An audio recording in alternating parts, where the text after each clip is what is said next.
Okay, let's do example 3 together. Okay, we're going to subtract 1 2/3 minus 4. Okay, notice this is different than the other problems we've done because they're not fractions. Okay, neither one of them are. Okay, so we need to make sure both of them are actual fractions. Okay, the 1 2/3.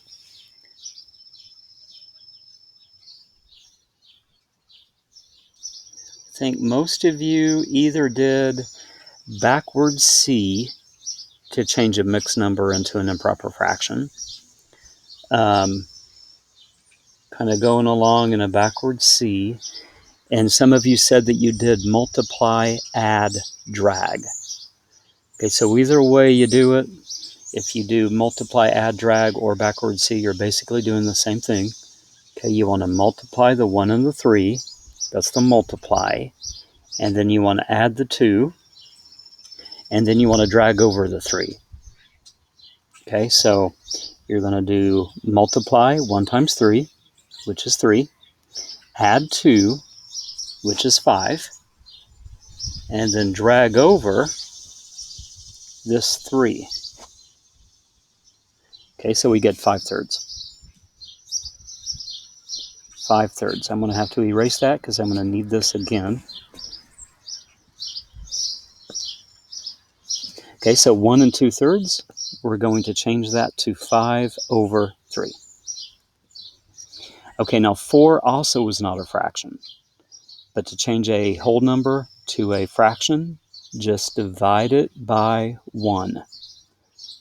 Okay, think of it this way. 4 divided by 1 is the same thing as 4. Okay, so to change any whole number to a fraction, just stick a 1 underneath it. Okay, now we're good to go. Now we have a problem just like we've been doing. Okay, so we need a least common denominator.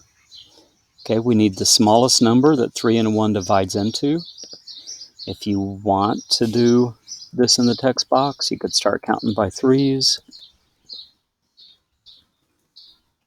You could start counting by 1s.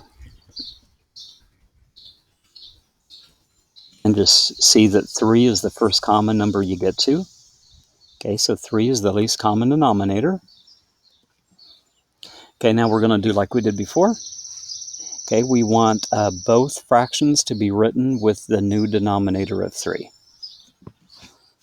Okay, I'm going to go ahead and type in the 5/3. And I'm going to type in the 4/1. Okay. Now I need both of these fractions to end up with 3 in the denominator. Okay, notice 5/3. Okay, notice that it already has a 3 in the denominator, so I don't have to mess with it. So all I'm going to do is retype it over here. I didn't have to do anything to it. But the 4/1, I do need to do some work to. Okay, the 4/1 does not have a 3 in the denominator. Okay, so we need to think about what do we multiply 1 by to get 3? Okay, we've got to multiply by 3. And we've got to multiply the top by 3. Okay, so go ahead and multiply 4 times 3 over 1 times 3. 4 times 3 is 12. 1 times 3 is 3. So we have 5/3 minus 12/3. We have the same denominator.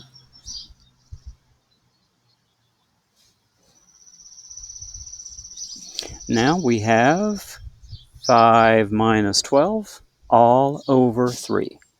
5 minus 12 all over 3. I'm going to go ahead and type that in that way. And then 5 minus 12 all over 3. I'm going to go ahead and same change opposite that because it's a small number minus a bigger number. Or I should say a small positive minus a bigger positive. And sometimes kids get the wrong answer if they don't do this middle step. So same change opposite. Keep 5 the same. Change, subtract to add. And the opposite of positive 12 is a negative 12. We have 5 plus negative 12 over 3. Okay, so now just figure out 5 plus negative 12. Okay, signs are different. So you subtract and keep the bigger sign. Okay, 12 minus 5 is 7, I believe.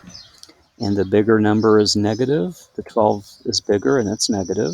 So it's negative 7 over 3. Okay, so that's one way to write the answer. Negative 7 over 3. Okay, it is reduced. It is reduced. But sometimes teachers want you to take that reduced improper fraction and change it to a mixed number. Okay, it's improper because 7 is bigger than 3. Okay, so negative 7 over 3. I'm just going to ignore the negative for a minute. Just think about 7 divided by 3. Okay, 3 goes into 7 twice. Okay, 3 times 2 is 6. Subtract that 6 from the 7. You get a remainder of 1. So you could put that remainder of 1 over the 3 that you divided by. 2 1/3. Okay, 2 1/3. Okay, but since this represents a negative answer, I need to make sure it's a negative 2 1/3. So I'm going to type in negative 2 1 over 3. Negative 2 1/3. If the original problem is a negative answer and we want to rewrite it, we need to rewrite it as a negative answer as well. Okay, so we do need to keep that negative in front of the 2. Okay, let me know if you have questions.